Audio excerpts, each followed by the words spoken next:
বেয়াদব কোথাকার! আমার গায়ে হাত দিস কোন সাহসে? অফিসের সবাই তাকিয়ে আছে, তাই আমি মাথা নিচু করে বললাম, আমি কখন আপনাকে টাচ করলাম? আপনি তো আমাকে ধাক্কা দিলেন। কি? তোর এত বড় সাহস আমার মুখে মুখে তর্ক করিস? আমি মাথা নিচু করে তার কথা শুনছি। সেক্রেটারি সিমিকে নিয়ে চলে গেল। আজ হয়তো আমার চাকরি গেল।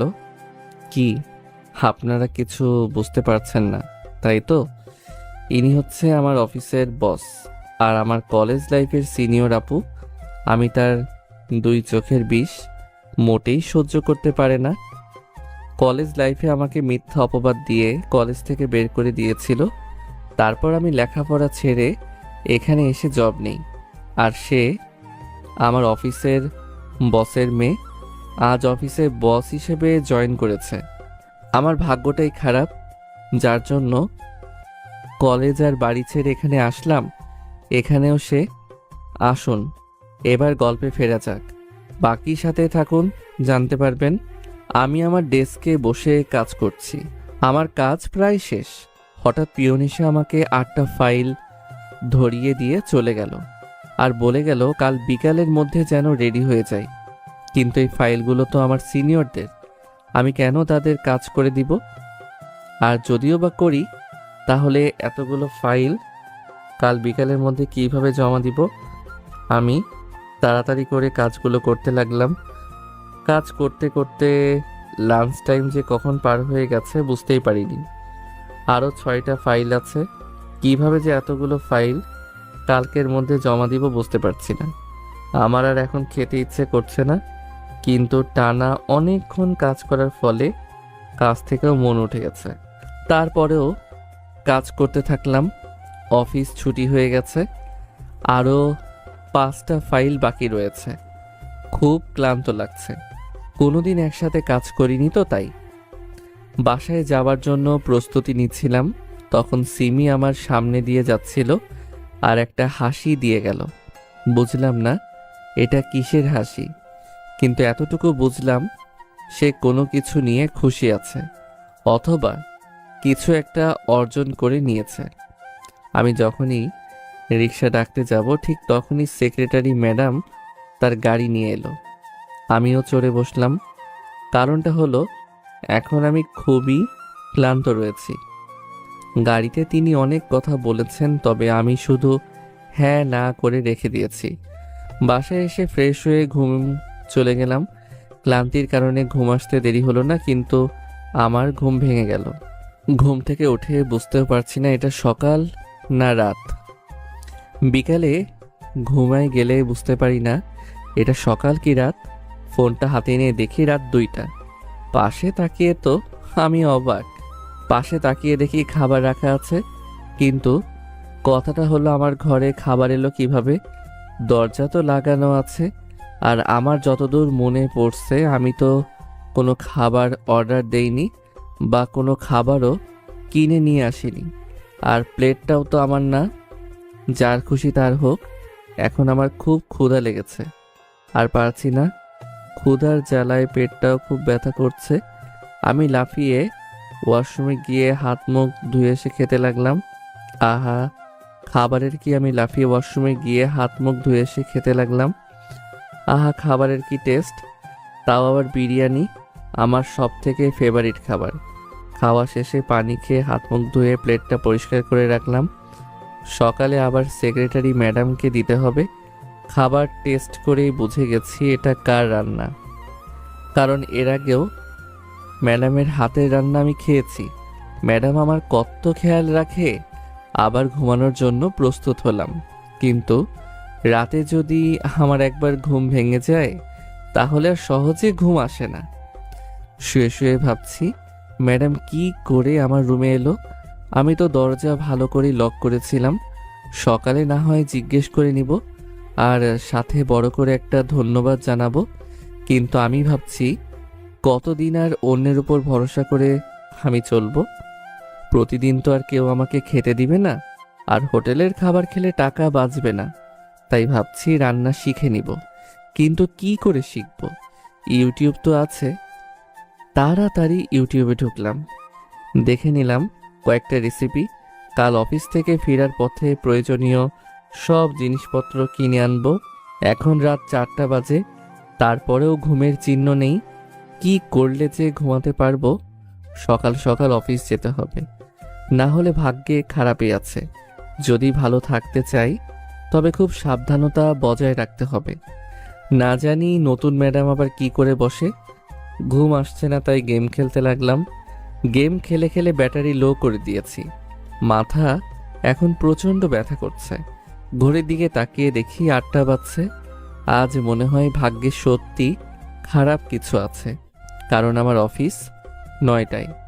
এখান থেকে অফিস যেতেই 30 মিনিট লাগে, তার উপর জ্যাম থাকলে তো কথাই নেই।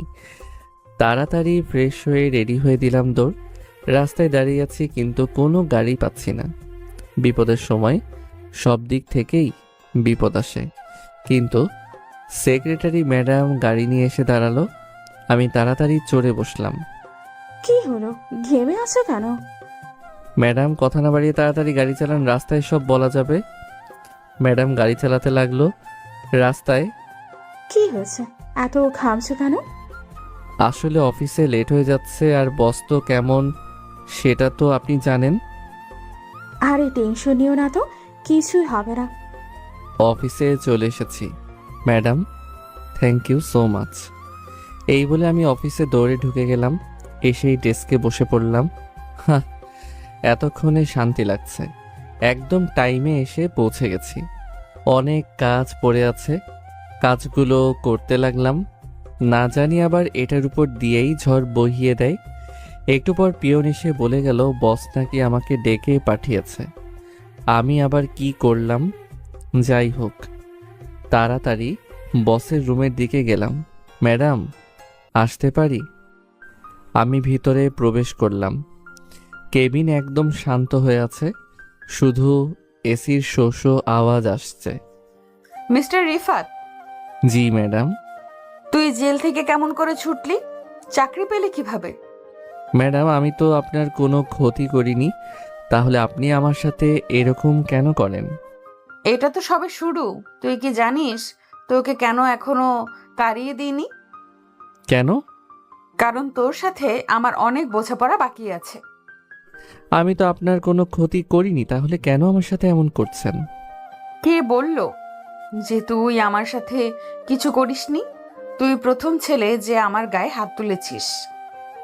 সেটার জন্য আপনার কাছে ক্ষমা চেয়ে নিয়েছি। তবে আমি ক্ষমা করিনি। ম্যাডাম, অহংকার করিয়েন না। অহংকার হচ্ছে পতনের মূল। সিমি আমার সামনে এলো। কি বললি? না, কিছু না। না, আবার বল শুনি। না মানে, কুত্তার বাচ্চা, তো সাহস কি করে হয় আমাকে অহংকারী বলার? যা বলার আমাকে বলুন, আমার মা বাবাকে টানবেন না। কি করবি যদি তোর বাবা মাকে গালি দি? কিছুই করব না। কেন, জানে সাহস নেই?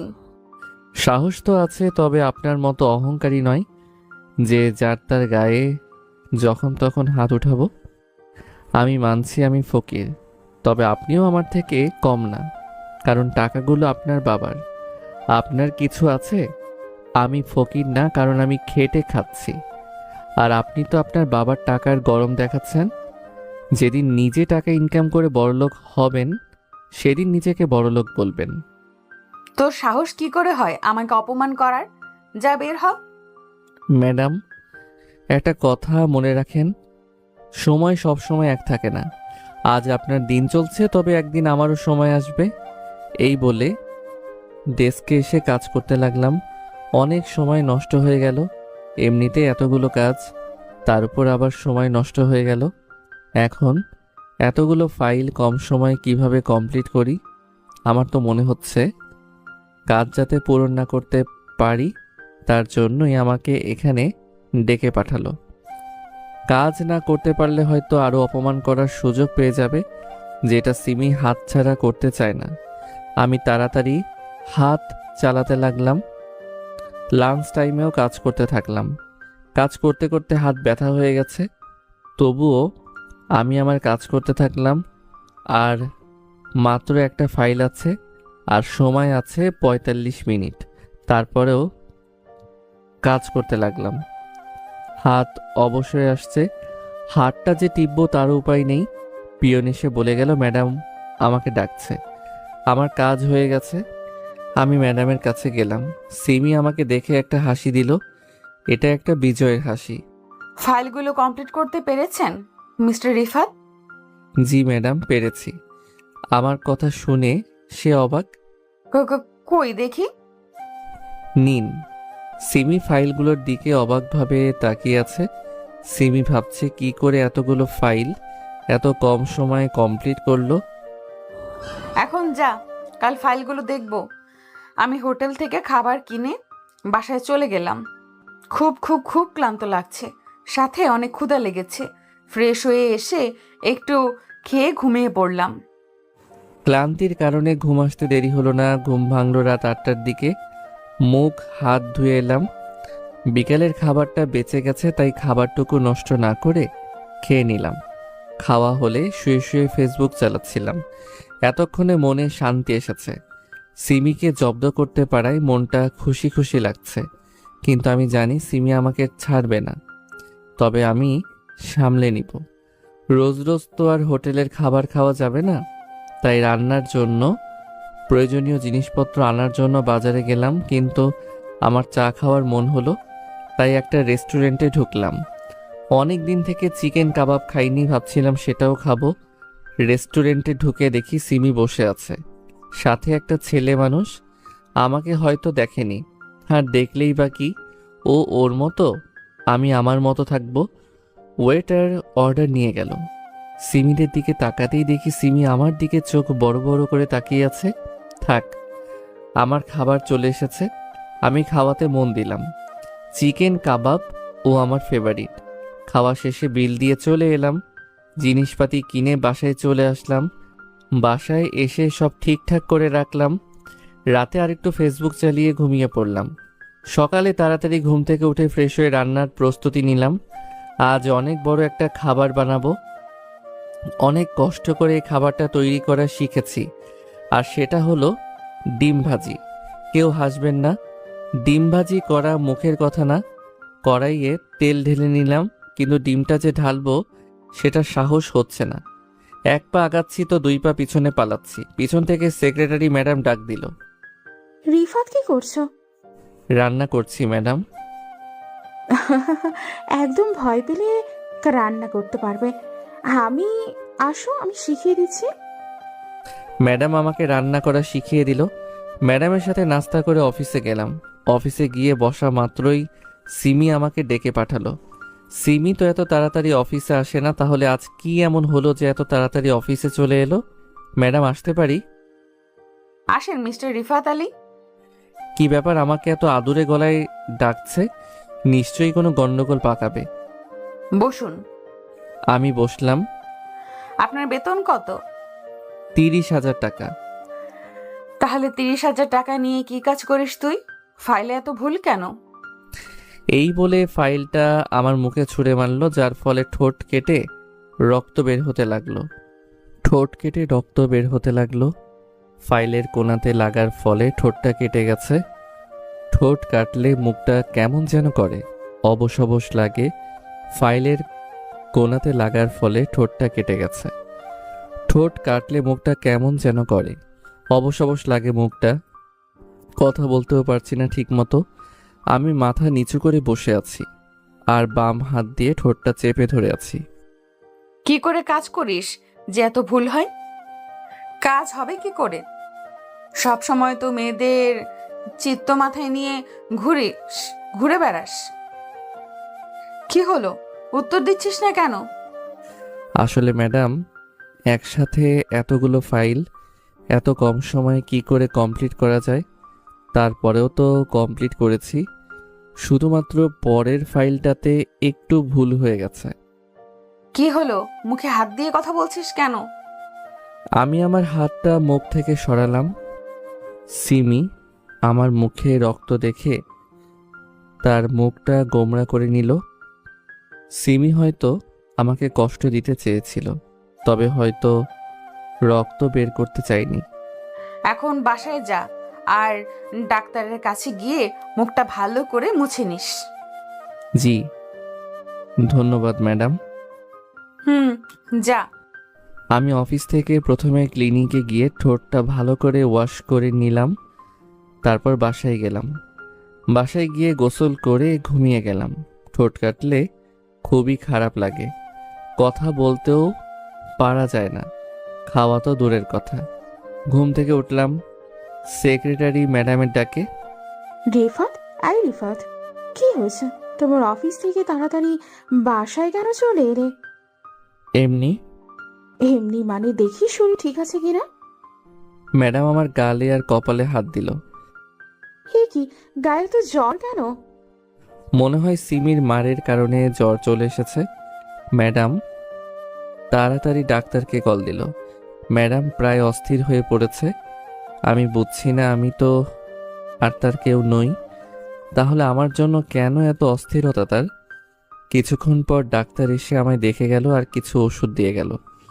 যতদিন সিমি বস হিসেবে থাকবে ততদিন আমাকে অফিসে প্যারা সহ্য করতে হবে। স্যার যে কখন সুস্থ হয়ে দেশে আসবেন। ম্যাডাম আমার জন্য হালকা খাবার বানালো, তবে ঠোঁট কেটে যাওয়ার ফলে একটু খেলাম। তারপর ম্যাডাম আমাকে ওষুধ খাইয়ে দিলেন। জ্বরের কারণে 4 দিন অফিসে যেতে পারলাম না। অফিসে বলতেও পারি না, তবে 3 দিন ম্যাডাম আমার খুব খেয়াল রেখেছেন।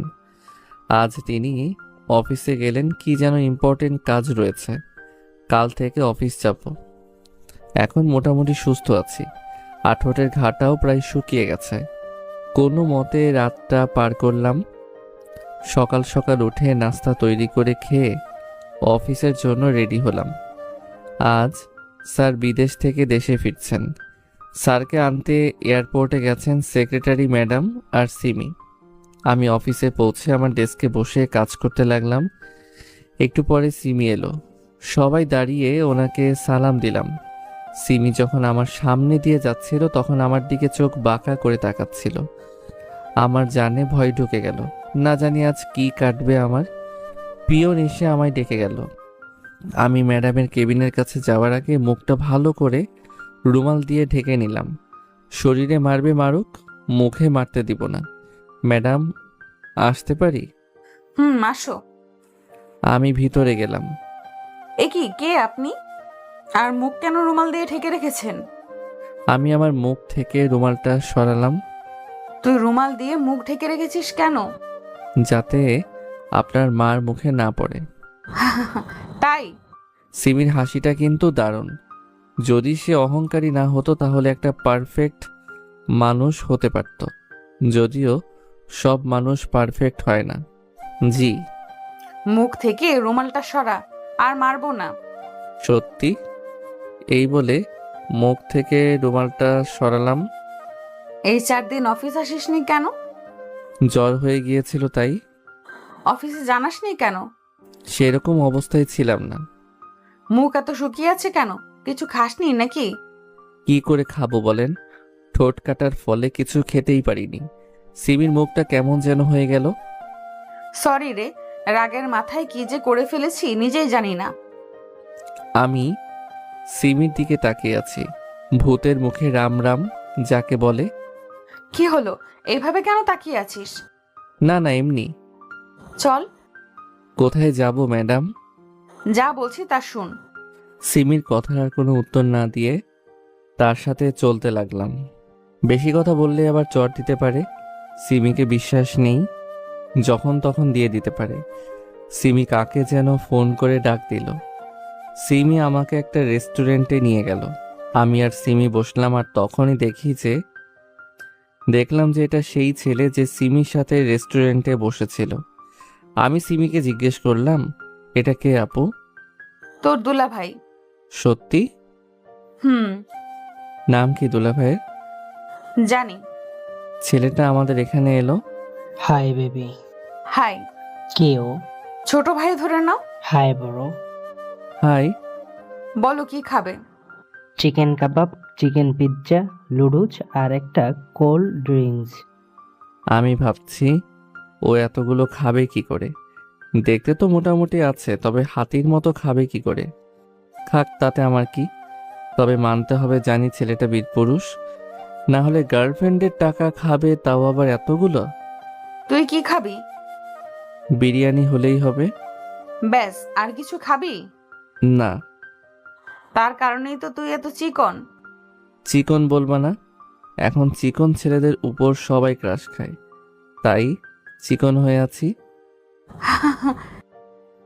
ওয়েটার আমাদের খাবার দিয়ে গেল, আমরা খেতে লাগলাম।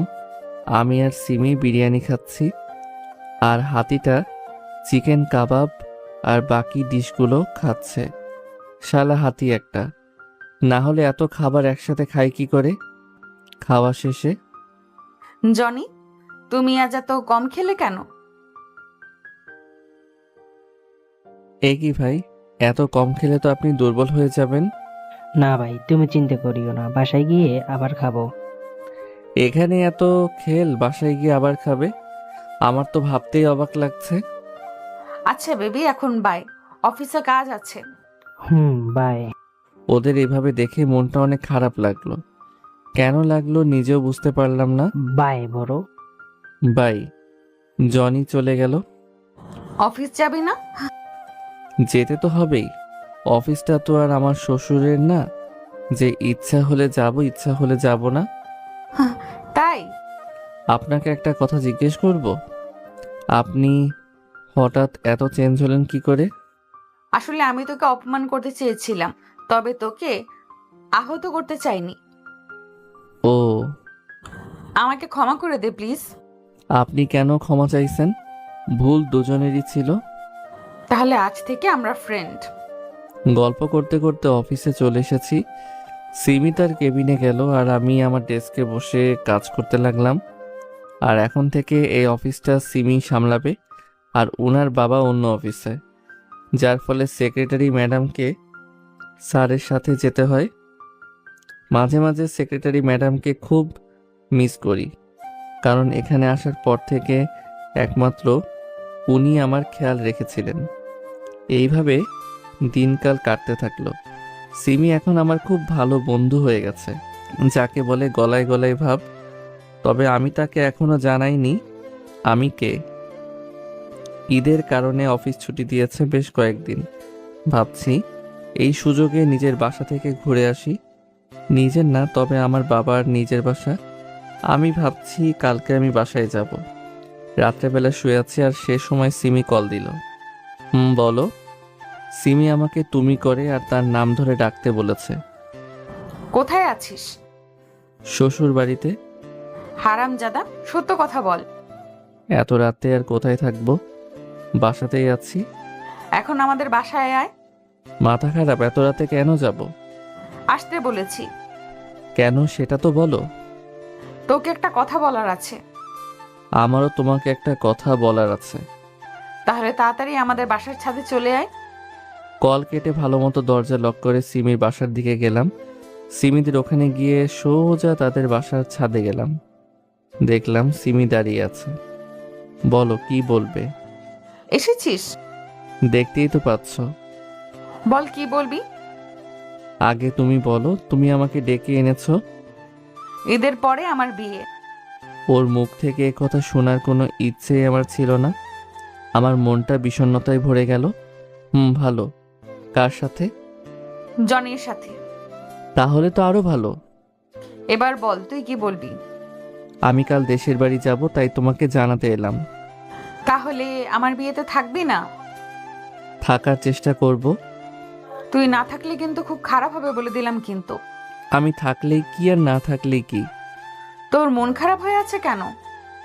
কই না তো। আচ্ছা বাই, ভালো থাকবা। কাল সকালে আমি চলে যাব, তোমাকে আসতে হবে না, আমি একাই যেতে পারবো। আল্লাহ হাফেজ। আমি তাকে আর কিচ্ছু বলতে না দিয়ে সেখান থেকে চলে এলাম। মনটা তখন থেকে খারাপ হয়ে আছে যখন জানতে পারি সিমির বিয়ে ঠিক হয়েছে। আমার কেন খারাপ লাগছে সেটা আমি নিজেও জানি না। ঘুম চলে গেলাম তাড়াতাড়ি। সকালবেলা বাস স্টপে বসে আছি, সব কিছু গুছিয়ে নিয়ে চলে এসেছি। থাকবো না আর এখানে। নিজের অফিস থাকতে পরের অফিসে চাকরি করছিলাম। নেহাত এটা একটা বোকামি, না হলে রাজকুমারের জীবন ছেড়ে রাখালের জীবন কি কেউ বেছে নেয়? এখানে আর আসবো না। এখানে আপন বলতে তো কেউ নেই। বাস এসে গেছে। বাসে করে নিজের শহরটায় এলাম। যাই হোক, বাসায় গেলাম। বাসায় গিয়ে আরেক বিপদ। সবাই শুরু করে দিল কান্না। তাদের বুঝিয়ে রুমে গিয়ে ফ্রেশ হয়ে শুয়ে পড়লাম। কতদিন পরে নিজের জায়গায় এলাম। অনেক আনন্দে দিন কাটতে থাকলো। ঈদ পার হয়ে গেছে 2 দিন হলো। কয়েকদিন সিমি আমাকে অনেক কল দিয়েছে, তবে আমি রিসিভ করিনি। দুপুরের সময় যখন সবাই লাঞ্চ করছিলাম তখন। কালকে আমরা সবাই রাজশাহী যাচ্ছি, কেন? বন্ধুর মেয়ের বিয়ে। আমি বুঝে গেছি এটা সিমির বিয়ে, কারণ ওর আব্বু আর আমার আব্বু ঘনিষ্ঠ বন্ধু। আর তাছাড়াও আকুর বন্ধুর আর কোনো মেয়ে নেই। যাবো না সেটা বলতেও পারলাম না। যাই হোক, সবাই গেলাম বিয়ে বাড়ি। সেখানে বাইরে সিমির আর জনির ছবি দেওয়া আছে। মনে দুঃখ আছে, তবে জনির ছবিটা দেখে মুখে হাসি ফুটে উঠল। আজ তো একটা হাতির লেগ পিস লাগছে ওকে। কয়দিনে আরো মোটা হয়ে গেছে। হাতি আসেনি না, মানে বিয়ের সময় হয়ে যাচ্ছে, তবুও বর আসেনি। তাই হঠাৎ শোনা গেল বর নাকি আসবে না। একটা মেয়েকে নিয়ে নাকি পালিয়েছে। আঙ্কেলের জন্য কষ্ট হচ্ছে, তবে হাসি পাচ্ছে আমার। হাতিটা নাকি মেয়ে নিয়ে পালিয়েছে। হাস্যকর। আঙ্কেলের তো খুব সম্মান এখানে। আর আমার আব্বু একজন সত্যিকারের বন্ধুর পরিচয় দিল। আমার বিয়ে দিয়ে দিল সিমির সাথে। সব কিছু করে টোরে ঘড়ির দিকে তাকিয়ে দেখি রাত 12টা বাজছে। বাসর ঘরে গেলাম, ঢুকে দেখি সিমি ফোনে কথা বলছে। আমাকে দেখে কাছে এলো, আর আমি ওর জ্বর খেয়ে চোখে অন্ধকার দেখছি। কত জোরে মেরেছে তা আর কিভাবে বলবো। মনে হয় শরীরে যত শক্তি ছিল সবটুকু দিয়ে চরটা মেরেছে আমায়। কিন্তু আমি তো কোনো দোষ করিনি। তাহলে মারলো কেন? আমাকে চর দিলা কেন? সিমি রাগে ফুঁসছে। এমন রেগে আছে যে ওর শরীর হাত কাঁপছে। চোখ লাল টুকটুকে হয়ে গেছে। মুখ তো টমেটোর মতো লাল হয়ে আছে। কুত্তার বাচ্চা, তোর সাহস কি করে হয় আমাকে বিয়ে করার? মানে কি বলছো? ন্যাকা সাচ্ছিস তাই না? বল কিসের জন্য আমাকে বিয়ে করেছিস? আগে শান্ত হও। কি শান্ত হব? হ্যাঁ, আমার সম্পত্তির উপর যদি তোর এতই লোভ ছিল তাহলে আমাকে বলতি, আমি তোকে সব দিয়ে দিতাম। ছলনা করার কোনো দরকার ছিল না। ছলনা মানে? একদম ন্যাকা সাজবি না, বুঝেছিস? আমি কি করেছি সেটা বলবে তো? অযথা এত মারছো কেন? তুই আমার সম্পত্তির লোভে আমাকে ছলনা করে বিয়ে করেছিস। কি বলছো কি? তোমার বিয়ে ভেঙে যাচ্ছিল। তোমার বাবা সমাজে মুখ দেখাতে পারতো না। আমি তোমাকে বিয়ে করে তোমার আর তোমার বাবার সম্মান বাঁচিয়েছি। Shut up! কত মিথ্যে বলবি তুই আর? আমার বিয়ে তো তোর কারণেই ভেঙেছে। আমার কারণে মানে? কেন, তুই আর তোর আব্বু মিলে জনিকে জেলে আটকে রাখিসনি? ও হ্যালো, তোমার পোষা হাতিটা কাউকে নিয়ে পালিয়ে গেছে, বুঝেছো? আর তোমাকে বিয়ে করার কোনো ইচ্ছেই আমার ছিল না। আমি যদি চুটকি বাজাই না, তাহলে তোমার থেকে সুন্দরী মেয়ের লাইন পড়ে যাবে। Just shut up! আমি জানি না, আমি কালকের মধ্যেই তোকে ডিভোর্স দিব। আমি তোমাকে এখনই দিব ডিভোর্স। এই বলে আমি বিছানায় গিয়ে শুয়ে পড়লাম। সিমি এসে আমাকে ধাক্কা দিতে লাগলো। এই হারামি, তুই নাকি এক্ষুনি আমাকে ডিভোর্স দিচ্ছিস? কই তোর ডিভোর্স পেপার? তুই পাগল হতে পারো, আমি না। এত রাতে কে তোমার জন্য কোর্টে বসে থাকবে? ঠিক আছে, তবে কালকেই তোকে আমার সাথে কোর্টে যেতে হবে। তোর মতো চিটারের সাথে আমি সংসার করতে পারবো না। আমার বয়েই গেছে তোমার সাথে সংসার করতে। বিছানা থেকে নাম। কেন? তোর সাথে আমি শুভ? ইম্পসিবল। আমি নামবো না, তুমি যা খুশি করো। সিমি আমার হাত ধরে টেনে ফ্লোরে ফেলে দিল। আ সিমি আমাকে ফেলে দিয়ে বিছানায় উঠে গেল, আর পুরো বিছানায় হাত পা ছড়িয়ে ছিটিয়ে শুয়ে পড়ল। অজ্ঞতা আমি ফ্লোরে শুয়ে পড়লাম। সোফাও নেই যে সোফাতে ঘুমাবো। আর ফ্লোরে এর আগে কখনো ঘুমাইনি, যার কারণে শরীরে ব্যথা করছে। আমি কষ্ট করে শুয়ে থাকলাম। তবে আমার একটা অভ্যেস আছে, কোলবালিশ ছাড়া আমি ঘুমাতে পারি না। সিমি, সিম্মি, কি? তোমার কোলবালিশটা দাও না। খবরদার, আমার কোনো জিনিসে হাত দিবি না। আর আজ থেকে আমাকে আপু বলে ডাকবি, কিন্তু তুমি তো আমার বউ। আর মার খাবার শখ আছে তোর? না না না, আমি শুয়ে পড়লাম। আমি ভাবছি সিমি আমাকে কেন চিটার বলছে, আর আমি আর আঙ্কেল জনিকে কখন জেলে ঢুকালাম। আঙ্কেলকে জিজ্ঞেস করলে প্রশ্নের উত্তর পেলেও পেতে পারি। অনেক কষ্টে রাতটা পার করলাম। শুনেছি বাসর রাতে কত মজা হয়, কত কি হয়, আর আমি কিছু তো করতে পারলাম না, উল্টে কয়েকটা মার খেতে হলো। সকালবেলা ঘুম থেকে উঠলাম 10টায়। বিছানায় সিমি নেই, হয়তো বাইরে আছে। আমি ফ্রেশ হয়ে নিচে গেলাম। সবাই অনেক যত্ন করে খাওয়াচ্ছে, অনেক রকমের খাবার রান্না করেছে, তবে আমি বেশি খেতে পারিনি। তবে আমি নিশ্চিত যদি জনি আমার জায়গায় থাকতো তাহলে সব খাবার একাই খেয়ে নিত। সিমি যে কি দেখে তাকে ভালোবাসে সেটা সিমিই জানে।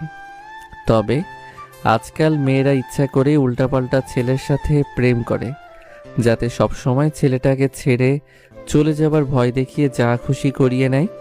খাওয়া শেষে আমি ভাবলাম সিমির ব্যাপারে একটু কথা বলা যাক। আঙ্কেল, আপনার সাথে আমার একটু কথা আছে প্রাইভেটে, যদি অনুমতি দেন। দিলাম, তবে এখন থেকে বাবা ডাকবে, কেমন? জি। বলো, কি বলতে চাও?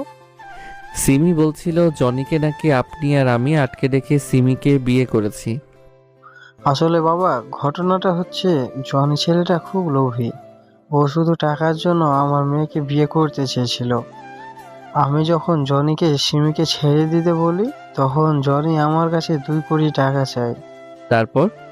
আমি তাকে জেলে আটকে রেখেছিলাম, যতদিন না বিয়ে হয় ততদিন। তাহলে অন্য ছেলের সাথে বিয়ে দিতেন আমাকে, কেন ফাঁসালেন? আসলে তোমার আর সিমির বিয়ে ছোট থেকে ফিক্স করা ছিল। আমি জানি মেয়েটা অনেক বকে গেছে, এখন তুমি মেয়েটাকে ভালো করতে পারো, যা খুশি করো, আমি বাধা দিব না। আমি যথাসাধ্য চেষ্টা করব।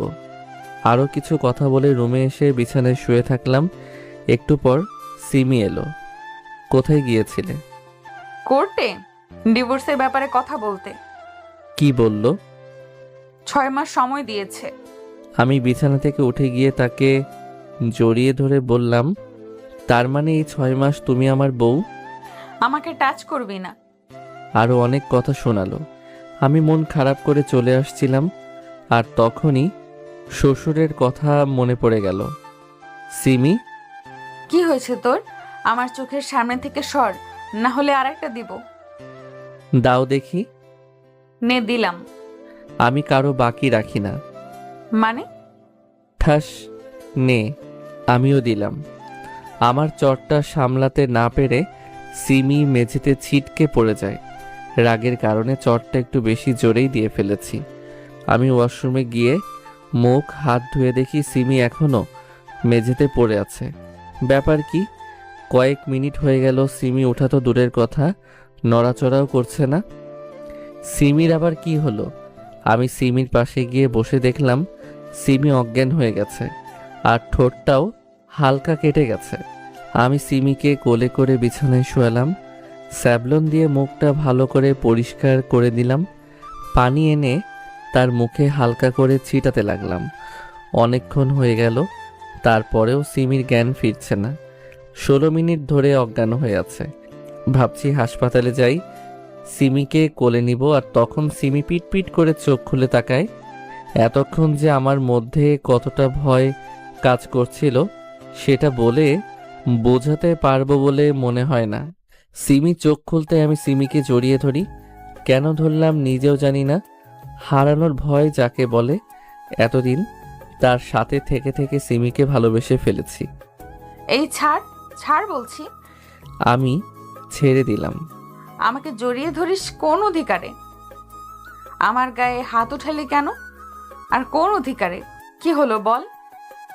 হারামজাদা, তুই আমাকে মেরেছিস তাই না? এই বলে আবার হাত উঠাতে যাচ্ছিল, আর তখন আমি তার হাত ধরে ফেলি। তুই হাত ধরলি কেন? ছাড় বলছি। আজ থেকে তুমি আর আমার গায়ে হাত উঠাবে না। কি করবি না হলে? 16 মিনিট অজ্ঞান হয়েছিল আর সাথে ঠোঁট কেটেছে, এর থেকে ছোট উদাহরণ আর আমার কাছে নেই। সিমি চুপ করে গেছে, কি আর বলবে। ওর হাত ছেড়ে দিয়ে বিছানায় কোলবালিশটা নিয়ে শুয়ে পড়লাম। ওই, তুই আমার বিছানায় কেন শুতলি? এটা আমার শ্বশুর বাড়ি, তার মানে সব কিছু তার। এখানে তোমার কিছু নেই। বাবাই জানে যে তোর মধ্যে কি দেখে তোর সাথে বিয়ে দিল। তাহলে কি হাতির সাথে বিয়ে দিলে ভালো হতো? হাতি মানে? তোমার বয়ফ্রেন্ডের সাথে। হারামি, তো ক্যাচ মেরেই ফেলবো। আগে বলে দেই, আমাকে মারলে কিন্তু তোমার খবর আছে। তাহলে বিছানা থেকে নাম। না, নামবো না। যা করার করো। সিবি আমাকে ধরে টানছে, আমাকে বিছানা থেকে ফেলে দিতে চাইছে, কিন্তু এবার আমিও জোর খাটাচ্ছি। সিমি আমাকে টানছে কিন্তু আমার শক্তির কাছে পারছে না। আমি সিমিকে জোরে টান দিতেই সিমি আমার উপর এসে পড়ে, তার ঠোঁটের সাথে আমার ঠোঁট হালকা টাচ করে। সিমি এখন আমার খুব খুব কাছে। এতদিন সিমির সাথে ছিলাম, তবে কোনোদিন আমার মধ্যে খারাপ ধারণা ওঠেনি সিমির জন্য। তবে আজ এই মুহূর্তে নিজেকে আটকাতে পারবো বলে মনে হয় না। সিমির গোলাপি ঠোঁট দুটো যেন আমাকে ডাকছে। সিমির ঠোঁট কাঁপছে, যে আমার মধ্যে দ্বিগুণ উত্তেজনা বাড়িয়ে দিচ্ছে। আমি সিমির ঠোঁটের সাথে আমার ঠোঁট জোড়া লাগিয়ে দিলাম। কি স্বর্গীয় স্বাদ, একদম অমৃত। কিস করতে যে এত মজা জানতাম না, কারণ এই প্রথম কারো ছোঁয়া পেল আমার ঠোঁট। না হলে তো মেয়ে দেখলেই মনের মধ্যে আলাদা ভয় লাগে। এখন আমি সম্পূর্ণ মনোযোগে কিস করে দিচ্ছি। কিসটা অনেকক্ষণ চলল, 57 সেকেন্ড। প্রথমবার তো, তাই বেশিক্ষণ পারলাম না। কিস করা হলেই আমার মধ্যে এক অচেনা রকমের আনন্দ বয়ে যায়। মনটা আনচান আনচান করছে। সিমির কথা বলতে পারলাম না, কারণ কিস করার পরেই সিমি দৌড়ে রুমের বাইরে চলে গেছে।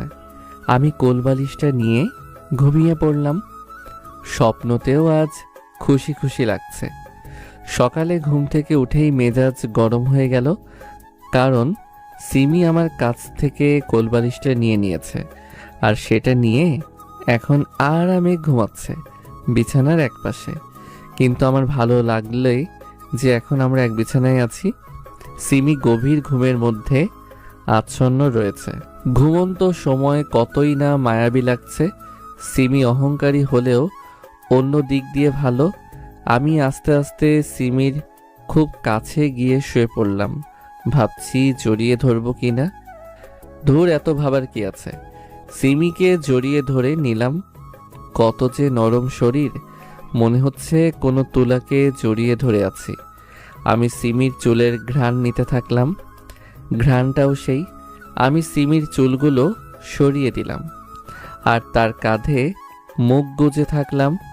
এমন ভান করে ধরে আছি যেন সিমি বুঝতেও না পারে আমি জেগে আছি। সিমির ঘুম ভেঙে গেছে। সিমি আমার কাছ থেকে ছুটতে চাইছে, তবে আমি তার পায়ের উপর পা দিয়েছি, হাতের উপর হাত, আর কাঁধে মুখ দিয়ে আছি। এত সহজে কি আর ছুটতে পারে? সীমা অনেক ছটপট করতে লাগলো, যার কারণে সিমিকে ছেড়ে দিলাম। সিমি ফ্রেশ হতে ঢুকলে ফ্রেশ হওয়ার পর নিচে গেল, আর তারপর আমিও লুঙ্গি ড্যান্স দিতে দিতে ফ্রেশ হতে ঢুকলাম। ফ্রেশ হওয়ার পরে খেতে গেলাম। সিমি খেয়ে উপরে চলে গেল। খেয়ে উপরে আসছিলাম, তখন বুঝতে পারি সিমি কার সাথে যেন ফোনে কথা বলছে। আমি ভিতরে ঢুকলাম। আমাকে দেখে সিমি আরো জোরে কথা বলতে লাগলো। বেবি, খেয়েছো তুমি? অপর পাশ থেকে কি বলল বুঝতে পারলাম না। এভাবে তারা অনেকক্ষণ কথা বলল। আমি চলে গেলাম ছাদে। সিমি আমাকে এভাবেই অনেক কষ্ট দিতে থাকলো। তার দেওয়া কষ্ট সহ্য করতে করতে 5 মাস 10 দিন পার হয়ে গেল। কত চেষ্টাই না করি সিমির কাছে যাবার জন্য, কিন্তু সিমি শুধু আমাকে অবহেলা করে। কত অপমান হয়েছি তার হিসেব নেই। অফিসে জনি এসে ঘন্টার পর ঘন্টা সিমির সাথে বসে থাকতো। আমার সহ্য হতো না এত কিছু। জীবনে সব পারলেও প্রিয় মানুষটার অবহেলা সহ্য করতে পারি না। আমি সিমিকে পাবার আশা হারিয়ে ফেলেছি। ঘরে শুয়ে ফেসবুক চালাচ্ছিলাম, দেখলাম যে সিমি রেডি হচ্ছে, হয়তো কোথাও যাবে। কোথায় যাবা? জনের সাথে দেখা করতে যাব।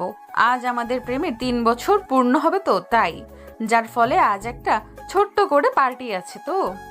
কোন রেস্টুরেন্টে? এটা কয়টার সময় আসবা? 10টা। আমি সাথে আসবো? কেন? যদি কিছু হয়। জনি আছে তার জন্য। সিমি চলে গেল। আমি ফেসবুক চালাতে লাগলাম। রাত 11টা বাজছে। সিমির আসার নামগন্ধ নেই। আমি দুশ্চিন্তায় পড়ে গেলাম। গাড়ি নিয়ে বের হয়ে গেলাম রেস্টুরেন্টের উদ্দেশ্যে, যেখানে সিমির যাবার কথা ছিল। হঠাৎ শুনতে পেলাম কেউ হেল্প মি বলে চেঁচাচ্ছে। আমি গাড়িটা থামালাম। আওয়াজটা আসছে রাস্তার পাশে থাকা কুঁড়ে ঘর থেকে। তার মানে কাউকে ধর্ষণ করার চেষ্টা করছে। আমি সেখানে গেলাম। দরজার বাইরে থেকে উকি মেরে দেখি 3টা ছেলে একটা মেয়েকে ধর্ষণ করার চেষ্টা করছে। মেয়েটাকে দেখে আমি আঁতকে উঠলাম, কারণ এটা সিমি, আর তাকে ধর্ষণ করার চেষ্টায় রয়েছে জনি। আমি ভাবছি ওদের আটকাবো না, কারণ সিমিকেও একটা শিক্ষা দেওয়া উচিত। দেখুক ওর গুণধর বয়ফ্রেন্ড কতটা ভালো। নিজে তো করবে, সাথে আবার 2টা বন্ধু নিয়ে এসেছে। কিন্তু হাজার হলেও সিমি আমার বউ। তাকে কি করে এত বড় বিপদের মধ্যে ফেলবো? যদিও আর কয়েকটা দিন পর আর সে আমার বউ থাকবে না, তবে আমি তার এত বড় সম্পদ নষ্ট হতে দিব না। কারণ তো একটাই, ভালোবাসি। ওদের কিভাবে আটকাবো তাই ভাবছি। ভাবতে ভাবতেই তারা প্রায় গভীরে চলে যাচ্ছে। সিমির হাতা ছিঁড়ে দিয়েছে। না, আর ভাবা যাবে না। আশেপাশে ভারী কিছু খুঁজতে লাগলাম, যদি কিছু পাই। একটা বাঁশ পেলাম। আর কিছু না ভেবে বাঁশটা হাতে নিয়ে ঘরে ঢুকে গেলাম। তুই এখানে কি করিস? দেখতে এলাম তোরা কি করছিস। তাই নাকি? হুম। শুনলাম গত 6 মাসে নাকি তোকে ছিমি কিছু করতে দেয়নি। হুম। কয়দিন পর নাকি তোদের ডিভোর্স। হুম। আয় তাহলে আমাদের সাথে জয়েন কর, আয় আর মজা লুটে নে। সেটা তো করতেই হবে।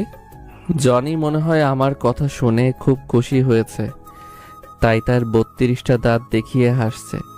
সিমি আমার দিকে ড্যাব ড্যাব করে তাকাচ্ছে। হয়তো সে ভাবতে পারেনি আমি এসব কথা বলবো।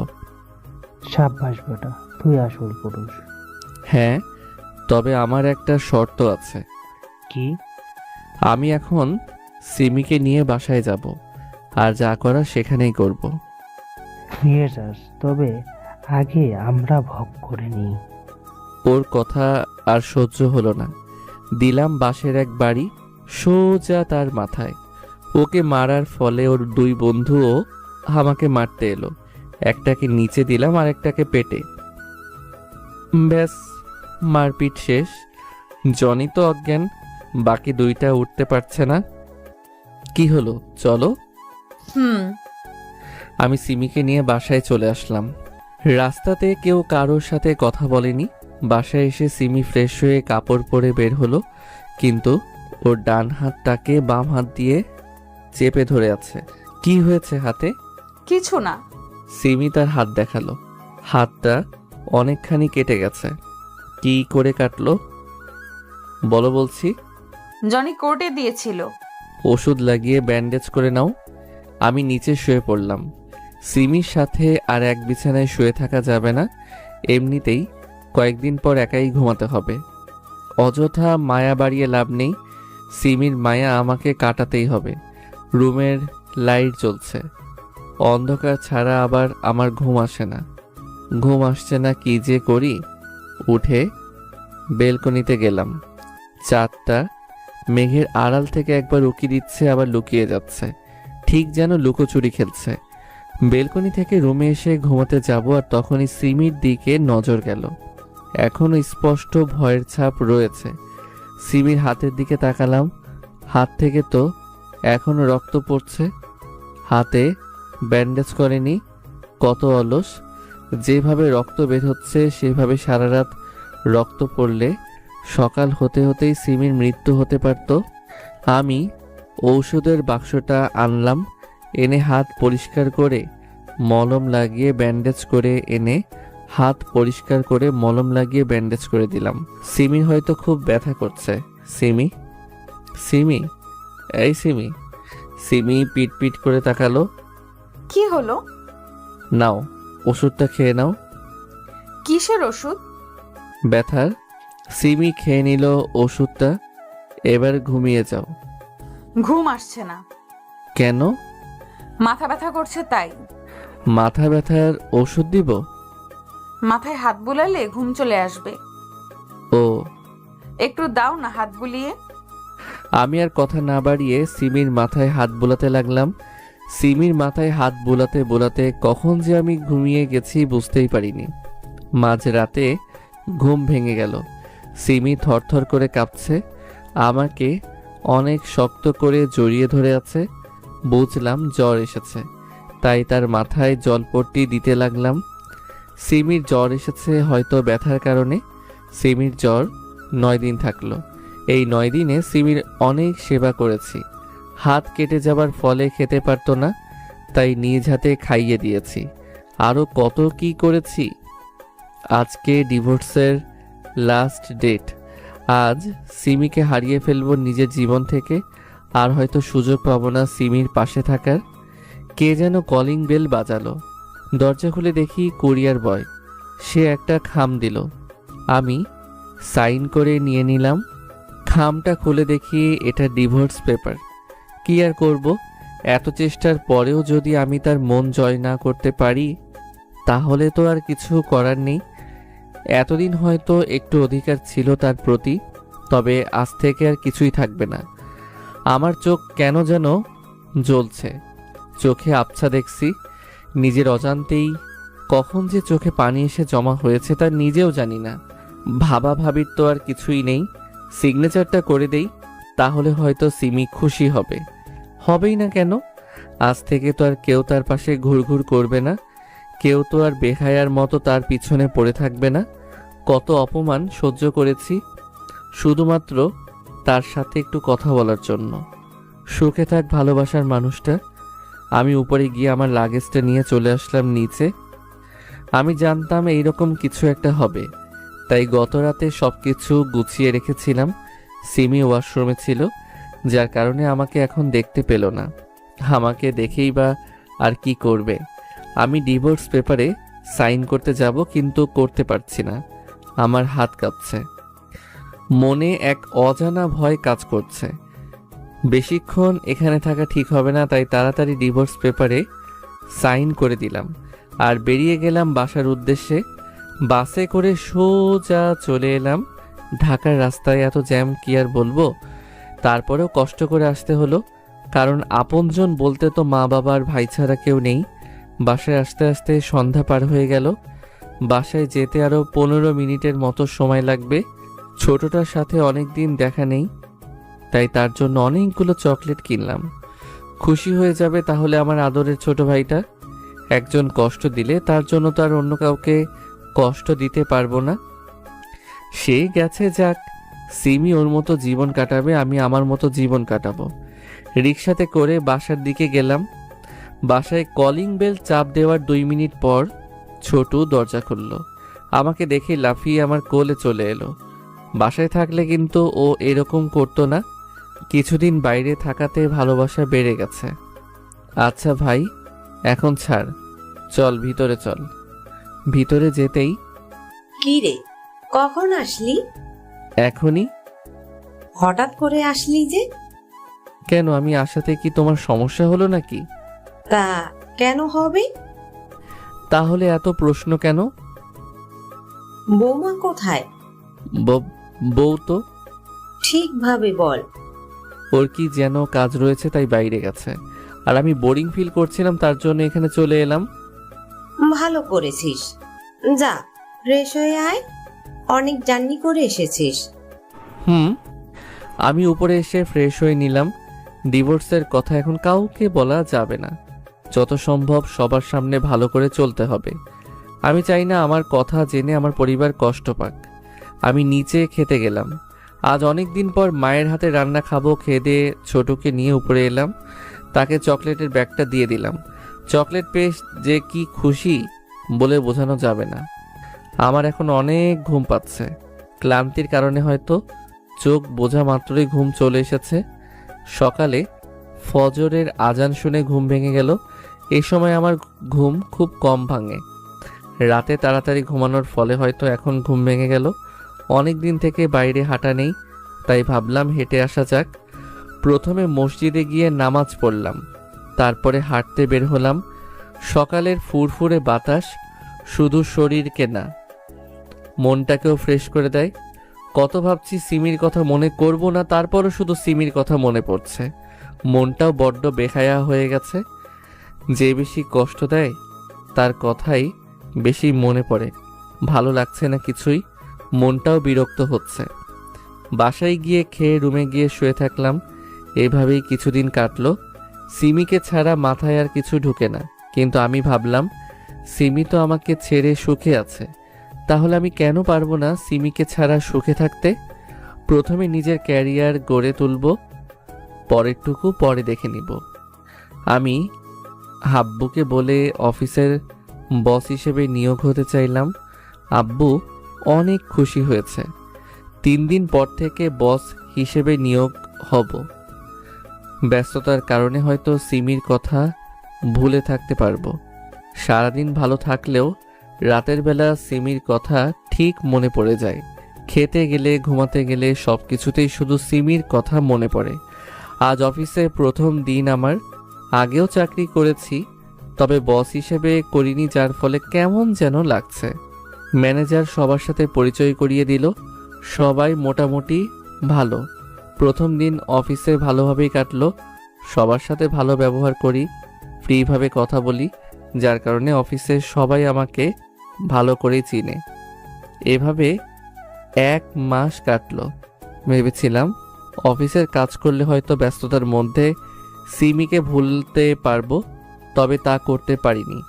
কাল একটা কোম্পানির সঙ্গে মিটিং রয়েছে, তাই তাড়াতাড়ি ঘুমিয়ে পড়লাম। পরদিন ঘুম থেকে উঠে খাওয়া দাওয়া করে অফিসের উদ্দেশ্যে বের হলাম। অফিসে গিয়ে মিটিং রুমে চলে গেলাম। মিটিং শুরু হতে মাত্র 2 মিনিট বাকি। মিটিং রুমে গিয়ে দেখি সিমি তাও রয়েছে। সিমি আমার কাছে এলো। মিটিং রুমে যত মানুষ ছিল সবাই আমার দিকে তাকিয়ে আছে। তাকাবেই না কেন? সবার সামনে কোনো কথা ছাড়াই যদি কেউ কাউকে চর মারে তাহলে তো এমনই তাকাবে। তার উপর মিটিং করতে এসে বসের উপর হাত তুলেছে। সিমি আমাকে সবার সামনেই জড়িয়ে ধরল। এতদিন কোথায় ছিলি তুই? হ্যাঁ, সিমি আমাকে সবার সামনে জড়িয়ে ধরে আছে।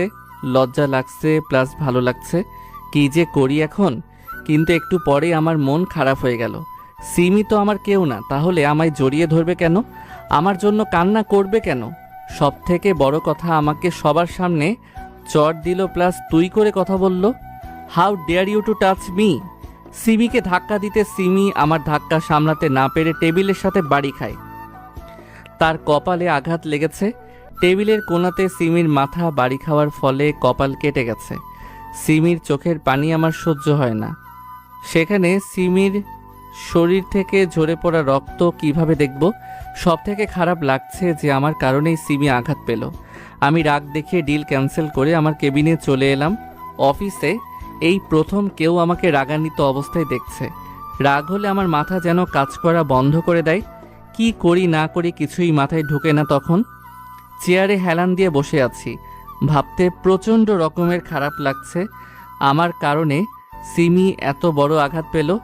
একটু পর ম্যানেজার আমার কেবিনে এলো। স্যার, বলুন। আসলে স্যার, কি হয়েছে সেটা বলুন। আপনার সাথে একজন দেখা করতে চায়। কে সে? একটু আগে যে আপনাকে চর মারলো সে। এখনও তাকে অফিসে কে রেখেছে?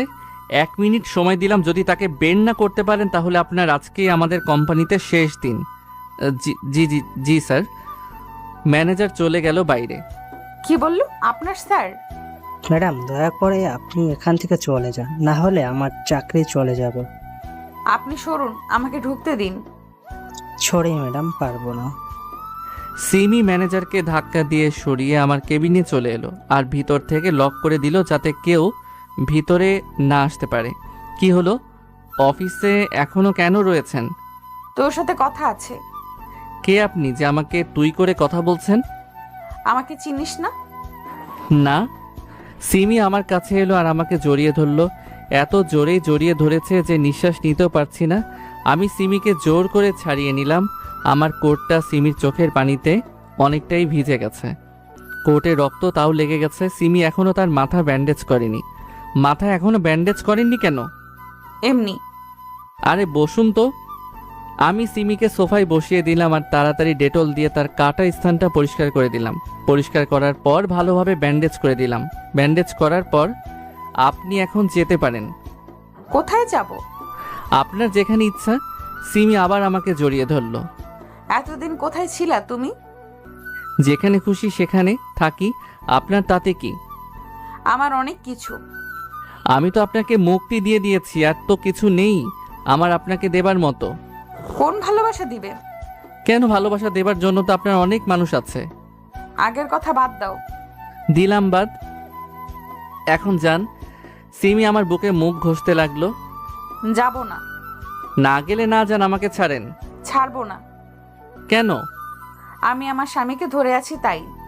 আপনি হয়তো ভুলে গেছেন আমাদের ডিভোর্স হয়ে গেছে। কিছু। ছাড়েন বলছি। আমার কথা শোনো। শুনবো না। সিমি আমার সাথে জোরাজোরি করতে লাগলো। ঠাস, লজ্জা করে না তোর পরপুরুষকে জড়িয়ে ধরতে? আমি সিমির আর কোনো কথা না শুনে অফিস থেকে বের হয়ে চলে আসলাম। দূর কিছু ভালো লাগছে না, মন খারাপ, তাই চলে গেলাম পার্কে। একা থাকলে মন ভালো হয়ে যাবে। অনেকক্ষণ পার্কে থেকে একটা রেস্টুরেন্টে গেলাম। অনেক রাত হলো আর খিদাও পেয়েছে অনেক। রেস্টুরেন্ট থেকে খেয়ে বাসায় চলে গেলাম। ছোট ভাই দরজা খুলল। আম্মুকে দেখতে পেলাম না। আমি রুমে গিয়ে ফ্রেশ হয়ে ঘুমিয়ে পড়লাম। সকালে ঘুম থেকে উঠে দেখি সিমি আমাকে জড়িয়ে ধরে শুয়ে আছে। আমি হাসলাম, কারণ আমার প্রত্যেকটা সময় মনে হয় সিমি আমার পাশে রয়েছে। এই রকম প্রায়ই হয়। এখনও হয়তো ঘুমের ঘোরে আছি, তাই আবার চোখ বন্ধ করে শুয়ে থাকলাম। একটু পর আমার মনে হলো কেউ আমার গালে হাত দিয়ে রয়েছে। আমার ঠোঁটে হালকা করে চুমু দিল। আমি চোখ খুলে দেখি এটা সিমি। তার মানে এটা স্বপ্ন না। আমি উঠেই ঠাস, সিমি আমার কাছে চরখে অবাক দৃষ্টিতে তাকিয়ে আছে। তোকে রুমে ঢোকার পারমিশন কে দিয়েছে? রুমে ঢুকেছিস ভালো কথা, জড়িয়ে ধরার সাহস পেলি কোথায়? পরপুরুষকে জড়িয়ে ধরতে লজ্জা লাগে না তোর? কি হলো, কি কথা শুনতে পাচ্ছিস না? তুমি তো আমার স্বামী, তোমাকে জড়িয়ে ধরতে কি অনুমতি দরকার? আমি তোর স্বামী নই, তোকে ডিভোর্স দিয়ে দিয়েছি মনে নেই? কিন্তু চুপ, আর একটাও কথা বলবি না। আমার কথাটা তো শোনো। যদি 1 মিনিটের মধ্যে আমার রুম ত্যাগ না করিস তাহলে কিন্তু ভালো হবে না বলে দিচ্ছি। রাগ করেছো কেন? আগে আমার কথাটা তো শোনো। ঠাস, সর, দূরে সর। না, সরবো না। থাক তাহলে, আমি গেলাম। রাগ দেখিয়ে ওয়াশরুমে ঢুকে পড়লাম। ফ্রেশ হয়ে রুমে এসে দেখি সিমি এখনো আগের অবস্থাতেই আছে, বসে বসে চোখের পানি ফেলছে। আমার খারাপ লাগছে, তবে ওকে যদি শিক্ষা না দেই তাহলে ও ঠিক হবে না। কি হলো, এভাবে বসে আছিস কেন এখনো তুই? না মানে। কি মানে? যা রুম থেকে বের হ। সিমির হাত ধরে টানতে টানতে আমার রুম থেকে বের করে দিলাম। একটু পরে ছোটু এসে খাবার জন্য ডেকে গেল। আমি খেতে গেলাম। খাবার টেবিলে আব্বু আম্মু আর ছোটু বসে আছে, আর সিমি সবাইকে খাবার পরিবেশন করে দিচ্ছে। সিমিকে দেখতে কিন্তু অনেক সুন্দর লাগছে। এখন আর শার্ট প্যান্ট পরে নেই, সুন্দর একটা কালো রঙের শাড়ি পরে আছে। কি হলো, বস। আমি বসা মাত্রই সিমি আমার প্লেটে খাবার তুলে দিল। ভাবলাম খাবো না, রাগ দেখিয়ে উঠে যাব, কিন্তু না খেলে তো আমারই লস, তাই খেতে লাগলাম। এখন তুমিও বসে পড়ো। জি। সিমিও বসে পড়ল। সবাই মিলে খাচ্ছি। খাবারটা অনেক সুস্বাদু হয়েছে। আম্মু, বল। খাবারটা আজ অন্যরকম লাগছে কেন? আজকের খাবারটা সিমি আর আমি দুজনে রান্না করেছি, তাই। সিমি কোনটা করেছে? ডিম ভাজি। সিমি মনে হয় অনেক খুশি হয়েছে, তার জন্যই বলি এত বাজে টেস্ট কেন। ছি, এসব খাবার কেউ খায় নাকি? আমি আর না খেয়ে উঠে চলে আসলাম রুমে। সিমির মুখটা তখন দেখার মতো ছিল। আমি অফিসের জন্য রেডি হতে লাগলাম। সব রেডি, তবে সমস্যা হলো আমি টাই পরতে পারি না। প্রত্যেকটা দিন আম্মুর কাছে বেঁধে নেই। আম্মু আম্মু, কি হলো? টাইটা বেঁধে দাও, অফিসের জন্য লেট হচ্ছে। একটু পরে আম্মু এলো। নাও তাড়াতাড়ি বাঁধো, লেট হচ্ছে। পিছনে ঘুরতেই দেখি আম্মু নয়, সিমি দাঁড়িয়ে রয়েছে। দাও বেঁধে দিই। দরকার নেই। অফিসে যেতে লেট হয়ে যাবে। নাও। সিমি টাইটা আমাকে বেঁধে দিচ্ছে। যখন সে আমার খুব কাছাকাছি আসছে তখনই তার শরীরের ঘ্রাণ আমাকে পাগল করে দিচ্ছে। এত সুন্দর ঘ্রাণ কোথাও পেয়েছি বলে মনে হয় না। আমি চোখ বন্ধ করে তার ঘ্রাণ নিতে থাকলাম। হয়ে গেছে। কি? তাই বাধা। ও হ্যাঁ, থ্যাঙ্কস। আমি আর দাঁড়িয়ে না থেকে সোজা অফিসে চলে গেলাম। অফিসে কাজ করছি, কে যেন কল দিল। হ্যালো। অফিসে পৌঁছে গেছো? হুম। লাঞ্চ করে নিও। হুম। আ, টুথ। সিমির সাথে কথা বলতে অনেক ভালো লাগে, তবে এখন তাকে যদি ইগনোর না করি তাহলে সিমি সারা জীবন আমাকে সস্তা ভাববে। দেখি কয়দিন সিমি আমার বাজে ব্যবহার সহ্য করতে পারে। যদি আমায় ও সত্যিকারের ভালোবেসে থাকে তাহলে হাজার খারাপ আচরণ সহ্য করে সে আমার পাশে থাকবে। লাঞ্চ টাইমে সিমি অনেক কল দিয়েছিল, কিন্তু আমি ধরিনি, ফোন অফ করে রেখে দিয়েছি। অফিস শেষে ক্লান্ত শরীর নিয়ে বাসায় ফিরলাম। নিচে কাউকে দেখতে পাচ্ছি না। আমি আমার রুমে গিয়ে দেখি সবাই বসে আছে আর সিমি শুয়ে আছে। চার্জ নেই। আব্বু আরও কয়েকটা কথা শুনিয়ে দিল। সিমি অজ্ঞান হয়ে গেছিল, তাও নাকি আমার কারণে। আমি না খাওয়া পর্যন্ত নাকি উনি খাবেন না, আর না খেয়ে অজ্ঞান হয়ে গেছে, ভাবের শেষ নাই। একটা সময় কত বাজে ব্যবহারটাই না করেছে, আর এখন পীড়িতের শেষ নাই। সবাই বাইরে গেল। আমি তোকে না খেয়ে থাকতে বলেছি? না। তাহলে তোর কারণে বকা খেতে হলো কেন? সরি। আমি আর কথা না বাড়িয়ে ফ্রেশ হয়ে ছাদে গেলাম। রাত 8টা পর্যন্ত ছাদে থাকলাম। বৃষ্টি হতে শুরু করলো, তাই নিচে চলে গেলাম। রাতের খাবার খেয়ে ঘুমাতে চলে গেলাম। বাইরে বৃষ্টি হচ্ছে আর বিদ্যুৎ চমকাচ্ছে। সিমি দৌড়ে এসে আমার উপরে শুয়ে পড়ল, জড়িয়ে ধরে আছে। ভালোই লাগছে। কি হলো? বিদ্যুৎ চমকাচ্ছে, আমার ভয় করছে। প্লিজ কিছু বলিও না, বাইরে ঝিরিঝিরি বৃষ্টি হচ্ছে। পরিবেশটা যেন প্রেমের মাদকতা ছড়াচ্ছে, পুরো পরিবেশটা যেন প্রেমের মাদকতা ছড়াচ্ছে। সিমিও কম না। আমার গালের সাথে তার মুখ ঘষছে, আমার বুকে হাত বুলাচ্ছে, আমার পায়ের সাথে তার পা ঘষছে। নিজেকে আটকাতে খুব কষ্ট হচ্ছে। আমি কিছুদিন পর সিমিকে মেনে নিব। এই ছাড়ো। কি করছো? আমার দিকে তাকাও। কি কি- কি কিছু বলতে তার আগে সিমি আমার ঠোঁটের কাছে তার ঠোঁট নিয়ে চলে গেল। তার ঠোঁটের সাথে আমার ঠোঁট হালকা স্পর্শ করে আছে। সিমি আমার মাথার পিছনে হাত বুলাচ্ছে। সিমির ঠোঁট কাঁপছে। আর কত নিজেকে ধরে রাখবো? আমি ওকে জড়িয়ে ধরে কিস করতে শুরু করলাম। আমি ভেবেছিলাম এটা শুধু কিস পর্যন্ত থাকবে, কিন্তু নিজের নিয়ন্ত্রণ হারিয়ে ফেলে অনেক কিছু হয়ে যায়। হয়তো সিমিও এটাই চেয়েছিল। রাতে সিমিকে বুকে নিয়ে ঘুমিয়ে গেলাম। সকালবেলা ঘুম ভাঙলো কারো হাতের ছোঁয়া পেয়ে। সিমি আমার বুকে হাত দিয়ে আছে। আমি ভাবলাম বেশি প্রতিশোধ নেওয়া ঠিক হবে না। আমিও তো সিমির ভালোবাসা চাই, তাহলে অযথা আগের কথা মনে করে কষ্ট দেওয়া ঠিক হবে না। এতে তো দুজনেরই কষ্ট হচ্ছে। ঘুম ভাঙলো তোমার? হুম। আচ্ছা তুমি থাকো, আমি ফ্রেশ হয়ে আসি। এত তারা কিসের? তারা বলছো? এখন সকাল 8টা বাজে। মাত্র 8টা? বাড়ির কাজ কে করবে শুনি? আম্মু আছে তা। আম্মু যদি থাকে তাহলে আমি কিসের জন্য? তুমি আমার জন্য। তাই? তাই। আচ্ছা, একটা কথা জিজ্ঞেস করব? করো। তুমি তো এখন আর আমার বউ না, তাহলে কাল রাতে? আমি এখনো তোমার বউ রয়েছি। আমি তো তোমাকে ডিভোর্স দিয়ে দিয়েছি। কিন্তু আমি দেইনি। কেন? কারণ তোমাকে আমি ভালোবাসি তাই। কখন থেকে? যখন তুমি আমার ইজ্জত বাঁচালে আর জ্বরের সময় আমার কত সেবা করলে, তোমাকে আমি কত কষ্ট দিয়েছি, তারপরও তুমি আমার কাছে ভালোবাসা পাওয়ার জন্য কত কিছুই না করেছো। আরে পাগলি, কান্না করছো কেন? আসো, বুকে আসো। বুকেই তো আছি। আরো জোরে জড়িয়ে ধরো। হয়েছে, এখন ওঠো, নাস্তা বানাতে হবে। আচ্ছা যাও। সিমি ফ্রেশ হতে ঢুকলো, বুঝতে পারলাম সিমি গোসল করছে, আমাকেও তো করতে হবে, তাই আমিও গেলাম। বাথরুমের দরজায় ঠক ঠক করে দুটো বাড়ি দিলাম। সিমি বাথরুমের দরজা খুলে দিল, আমি ভিতরে ঢুকে গেলাম। গোসলখানার ঘটনাটা বলতে পারছি। দরজা লাগাতো। গোসল সেরে সিমি আগে বের হলো, আমি আরও 5 মিনিট পর বের হলাম। রুমে এসে দেখি সিমি আয়নার সামনে বসে চুল মুছছে। নীল রঙের 3 পিস, সব কিছু ম্যাচিং করে পরে আছে। ঠোঁটে হালকা গোলাপি লিপস্টিক, কপালে ছোট কালো টিপ, নীল চুড়ি, মানে সব কিছু একেবারে পারফেক্ট। সিমি চুল মুছে আমার দিকে ঘুরলো, আমি সাথে সাথে সিমিকে আমার বাহু ডোরে আবদ্ধ করলাম। এই ছাড়ো বলছি। হুম। সারা রাত তো একটুও ছাড়োনি, এখন কেন? আরেক রাউন্ড শুরু করি তাহলে? খেতে হবে না, সব সময় শুধু রোম্যান্সের চিন্তা। একটু থাক না। এখন না সোনা, রাতে যা করার করিও। রাতে কিছু বলবে না তো? সেটা রাতে দেখা যাবে। তাহলে এখন ছাড়বো না? আচ্ছা বাবা, রাতে কিছু বলবো না। ঠিক তো? একদম। আমি সিমিকে ছেড়ে দিলাম, সিমি নিচে চলে গেল খাবার বানাতে। একটু পরে নিচে গেলাম খেতে, খেয়ে দিয়ে রুমে এসে শুয়ে আছি। সত্যি বলতে সিমির জন্য অপেক্ষা করছি, কিন্তু ও আসছেই না। অনেক সাধনার পর মহারানী রুমে এলো। আমি সিমিকে কোলে তুলে বিছানায় ফেলে দিলাম। এই কি হলো? দেখতেই পাবে।